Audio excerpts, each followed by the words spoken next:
আল্লাহ তাআলা নিজে বলতেছে, ক্বালা তাআলা আমিনু কামা আমানান নাস,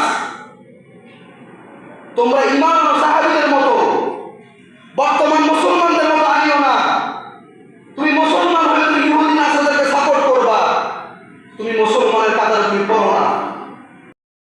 আলহামদুলিল্লাহ, আজকে যে আলোচনার বিষয়বস্তু, সেই বিষয়বস্তুর নাম হচ্ছে ঈমানের পরিচয় এবং গুরুত্ব। সুবহানাল্লাহ। কিসের পরিচয়? ঈমানের পরিচয় এবং গুরুত্ব। কেননা আমরা আজকে দেখা যায় নেট দুনিয়ার মধ্যে, ফেসবুক ইউটিউবের মধ্যে ঢুকলে দেখা যায় আমাদের ছেলে সন্তানরা, আমাদের ভাই ব্রাদাররা আস্তে আস্তে ঈমান হারা হয়ে যাচ্ছে। নাউযুবিল্লাহি মিন যালিক। আস্তে আস্তে ঈমান হারা হয়ে যাচ্ছে। আমার মুসলমানের ঘরের ছেলে সন্তানরা এমন এক দলকে তারা সাপোর্ট করে, এমন খেলোয়াড়দেরকে সাপোর্ট করে যারা সরাসরি ইসলামের বিরোধিতা করে, যারা মুসলমানের শত্রু। আমরা এমন এক দলকে সাপোর্ট করি। আমার মুসলমান ঘরের সন্তানেরা খেলোয়াড়কে সাপোর্ট করতে গিয়ে, খেলার দেশকে সাপোর্ট করতে গিয়ে এমন ভাবে রিপ্রেজেন্ট করে যে ওই খেলোয়াড়কে, গত কয়েকদিন আগে নেটে দেখলাম এক সাংবাদিক প্রশ্ন করতেছে যে মেসি তোমার কি হয়? আয় হায়, আফসোসের বিষয়। আমার মনে হয় তার মতো কুলাঙ্গার দুনিয়ার জমিনে আর একজন নাই, তার মতো নাফরমান দুনিয়ার জমিনে আরেকজন নাই। আমার মনে হয় সে নিজের জন্মদাতা পিতাকে কখনো বাবা বলে সম্বোধন করেছে কিনা আমার মনে হয় না। সে বলতেছে যে মেসি নাকি তার বাবা হয়। নাউযুবিল্লাহি মিন যালিক।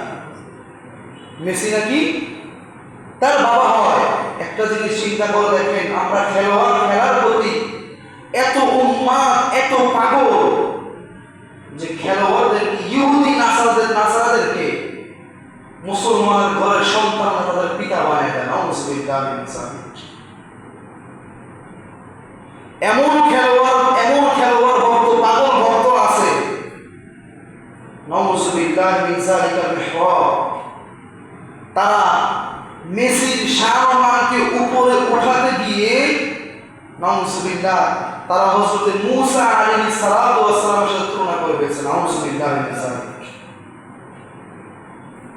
মেসির শানকে উপরে উঠাতে গিয়ে আল্লাহর পয়গম্বরের সাথে তারা তুলনা করছে।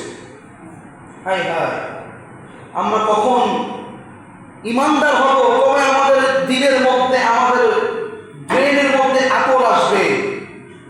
আমরা এমন মুসলমান, যখন ফিলিস্তিনের মধ্যে ছোট ছোট মাসুম বাচ্চাদেরকে, মুসলমানদেরকে যখন ইহুদি নাসারারা, ইসরায়েল বাহিনী যখন ফিলিস্তিনের মধ্যে আক্রমণ করে, তখন আমরা ফিলিস্তিনিদের জন্য আর্তনাদ করি, কান্না করি, দোয়া করি, লোক দেখানো ইবাদত করি। মুসলমানরা ফিলিস্তিনিদেরকে ভালোবাসি, ফিলিস্তিনি যুবকদেরকে ভালোবাসি, ফিলিস্তিনি মুসলমানদেরকে ভালোবাসি। তো আপনি এই এক অন্তরের মধ্যে কয়জনের ভালোবাসেন বলেন? আপনি, আপনার দিল কয়টা? দিল তো একটাই নাকি? ঠিক না? প্রত্যেকের কলব তো একটা না? কথা বলেন না, একটা না কলব? দিল তো একটাই। তো আপনি ওই এক দিনের ভিতরে কয়জনটা জায়গা দেন? আপনি চিন্তা করেন, ফুটবল খেলা আসলে আপনি মেসিকে জায়গা দেন, কাকে জায়গা দেন? কথা বলেন না। মেসিকে।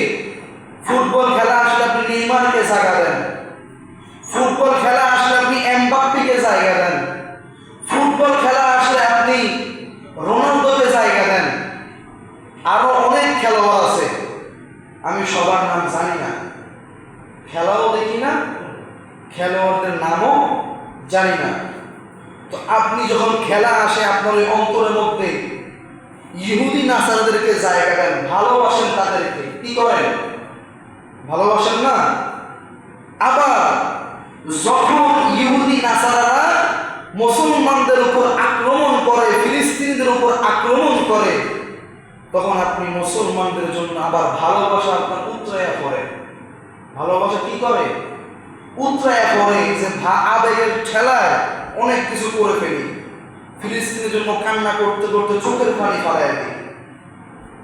তো দুইটা পয়েন্ট গেল। এবার আসেন, এই এক মুখ দিয়ে কয়টা কথা বললেন? অন্তর একটা, ভালোবাসার মানুষ থাকলে একজন থাকবে, আপনি কয়জনকে জায়গা দেন ভালোবাসার মনের মধ্যে? তারপরে দেখেন, এই যে আপনারা, আমরা আর্জেন্টিনা নিয়ে এত উন্মাদ, আর্জেন্টিনা বিশ্বকাপের ফাইনালে উঠছে, কত খুশি! হায় হায়, মিছিল করতে গিয়ে মানুষজন মারা যায়, ছবি উড়াইতে গিয়ে মানুষজন মারা যায়, ভিডিও করতে গিয়ে কারেন্টের শর্ট খেয়ে মানুষজন মারা যায়, এত উন্মাদ আমরা খেলার প্রতি। একটাবার চিন্তা করে দেখি, আর্জেন্টিনার প্রেসিডেন্ট, সে বলতেছে যদি এবার তারা বিশ্বকাপ জিতে, এবার যদি তারা বিশ্বকাপ জিতলে কিছু টাকা পাবে, সেই টাকা তারা ইসরায়েলের শিশুদেরকে দান করবে। নাউজুবিল্লাহি মিন যালিক, তাদেরকে দান করবে। ইসরায়েলের মধ্যে যারা বসবাস করে তাদেরকে দান করবে। তো ইসরায়েল কি ভারত? ইসরায়েলে যারা বসবাস করে তারা কি মুসলমান? তারা কি ইমানদার?